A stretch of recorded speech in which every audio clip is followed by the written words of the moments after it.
नमस्कार, prime news के digital platform पर आप सभी का स्वागत है और मैं हूं आपके साथ अब्दुल समद इसरार। रात के 12 बजे कमरे की लाइट बंद है, लेकिन एक स्क्रीन अभी भी चमक रही है।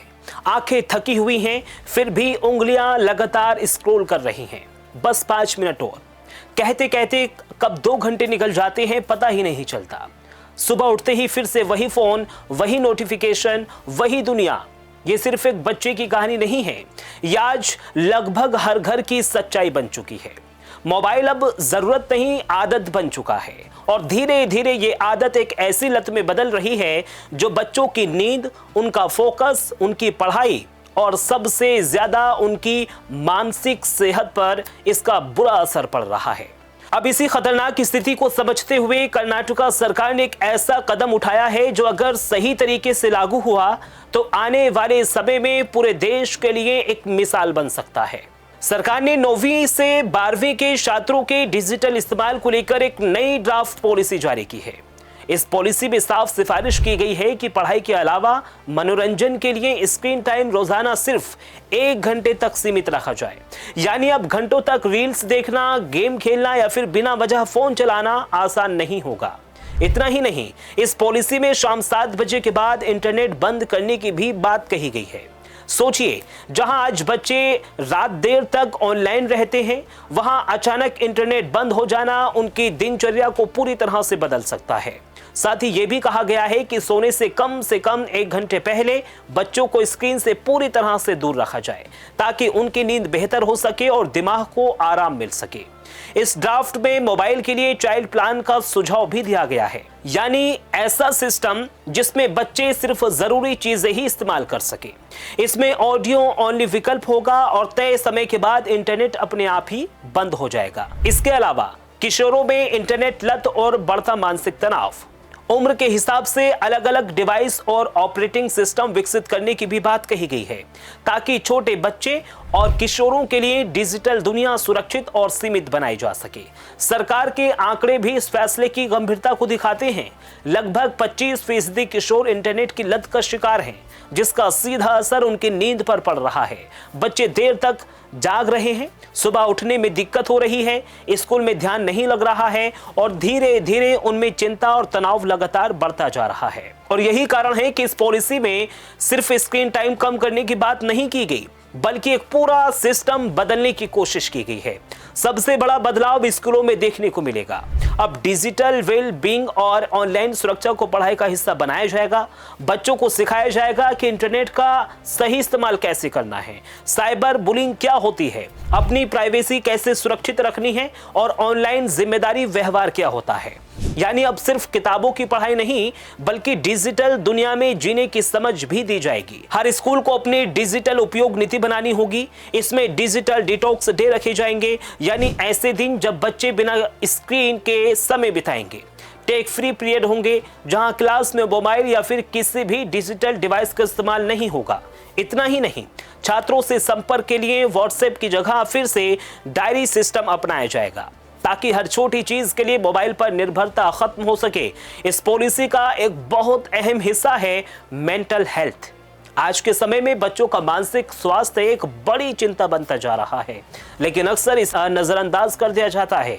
इस ड्राफ्ट में स्कूलों में काउंसलिंग सिस्टम को मजबूत करने की भी बात कही गई है। शिक्षकों को खास ट्रेनिंग दी जाएगी, ताकि वो बच्चों के व्यवहार में होने वाले बदलाव को पहचान सकें, जैसे अचानक से चिड़चिड़ापन, अकेलापन, ध्यान की कमी या फिर लगातार फोन पर रहने की आदत। जरूरत पड़ने पर बच्चों को मानसिक स्वास्थ्य विशेषज्ञों तक पहुंचने की व्यवस्था भी की जाएगी। यानी अब समस्या को नजरअंदाज नहीं किया जाएगा, बल्कि समय रहते समाधान की कोशिश होगी। शिक्षकों और अभिभावकों की जिम्मेदारी भी इस पॉलिसी में साफ साफ तय की गई है।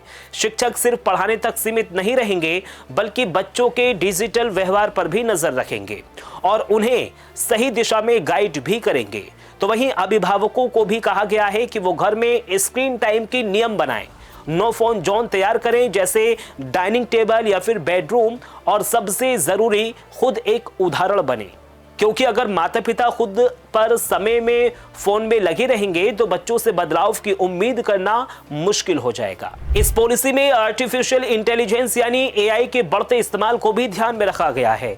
स्कूलों को निर्देश दिए जाएंगे कि वो तय करें कि छात्र एआई का इस्तेमाल किस तरह और कितनी सीमा तक कर सकते हैं। खासतौर पर होमवर्क और प्रोजेक्ट्स में इसके गलत इस्तेमाल को रोकने के लिए नए सिस्टम विकसित किए जाएंगे ताकि बच्चे खुद सोचे, समझे और सीखें, सिर्फ कॉपी पेस्ट ना करें। ये पूरी पॉलिसी स्वास्थ्य एवं परिवार कल्याण विभाग, Karnataka state mental health authority, NIMHANS और शिक्षा विभाग ने मिलकर तैयार की है। इससे साफ होता है कि ये सिर्फ एक शिक्षा से जुड़ा फैसला नहीं है, बल्कि बच्चों के पूरे जीवन को ध्यान में रखकर बनाई गई एक व्यापक योजना है। इससे पहले मुख्यमंत्री सिद्धरामैया ने 6 मार्च को अपने बजट भाषण में 16 साल से कम उम्र के बच्चों के सोशल मीडिया उपयोग पर सख्ती की बात कही थी। कर्नाटका सरकार पहले भी इस दिशा में कदम उठाते हुए 16 साल से कम उम्र के बच्चों के लिए सोशल मीडिया के इस्तेमाल पर रोक लगाने का ऐलान कर चुकी है। ऐसा करने वाला कर्नाटका देश का पहला राज्य बन गया है। ये प्रस्ताव digital personal data protection act 2023 और पर्सनल डेटा प्रोटेक्शन रूल्स 2025 से भी जुड़ा हुआ है। इसके तहत बच्चों को सोशल मीडिया अकाउंट बनाने से पहले माता पिता की अनुमति और उम्र का वेरिफिकेशन जरूर होगा।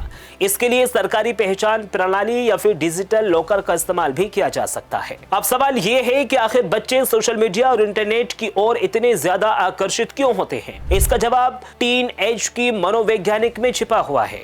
इस उम्र में सोशल वैलिडेशन यानी दूसरों से मान्यता मिलना बहुत मायने रखता है।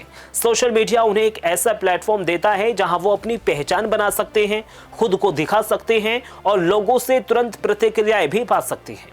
लाइक्स, कमेंट्स और व्यूज उन्हें ये एहसास कराते हैं कि वो महत्वपूर्ण हैं, लोग उन्हें देख रहे हैं और उनकी बात मायने रखती है। यही कारण है कि वो बार बार फोन चेक करते हैं और धीरे धीरे इस वर्चुअली दुनिया में खो चले जाते हैं। लेकिन जब यही चीज जरूरत से ज्यादा हो जाती है तो ये लत बन जाती है और यही लत उनकी असली जिंदगी, उनकी पढ़ाई, रिश्ते, नींद और मानसिक संतुलन सभी पर बुरा असर डालने लगती है। अगर इस पॉलिसी के संभावित असर की बात करें तो ये बच्चों के जीवन में एक बड़ा सकारात्मक बदलाव ला सकती है। उनकी नींद बेहतर होती है, जिससे उनका दिमाग भी ज्यादा सक्रिय और स्वस्थ रहेगा, पढ़ाई में ध्यान बढ़ेगा और वो ज्यादा फोकस्ड हो जाएंगे। मानसिक तनाव और चिंता में भी कमी आएगी, जिससे वो ज्यादा खुश होंगे, आत्मविश्वासी बनेंगे। हालांकि ये भी सच है कि शुरुआत में इस पॉलिसी को लागू करना आसान नहीं होगा। बच्चों को ये सख्ती लगेगी, अभिभावकों को भी नियमों का पालन करवाना चुनौतीपूर्ण लगेगा, लेकिन अगर इसे सही तरीके से अपनाया गया तो इसके परिणाम लंबे समय में बेहद सकारात्मक होंगे।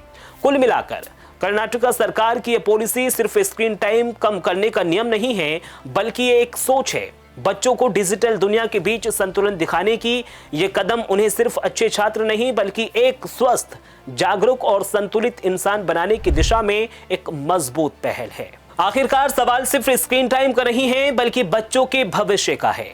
अगर आज उनकी आदतों को सही दिशा नहीं दी गई तो कल इसकी कीमत उन्हें अपनी सेहत, करियर और रिश्तों से चुकानी पड़ सकती है। कर्नाटका सरकार की यह पहल एक चेतावनी भी है और एक मौका भी है। समय रहते संभालने का अब जिम्मेदारी सिर्फ सरकार की नहीं बल्कि हर माता पिता और शिक्षक की ही है कि वो इस बदलाव का हिस्सा बने, क्योंकि अगर आज बच्चों को स्क्रीन से बाहर की दुनिया नहीं दिखाई गई तो कल वो असली दुनिया से दूर हो जाएंगे। फिलहाल मेरे साथ सिर्फ इतना ही। देश और दुनिया की तमाम बड़ी खबरों के लिए आप बने रहिए प्राइम न्यूज़ के साथ। नमस्कार।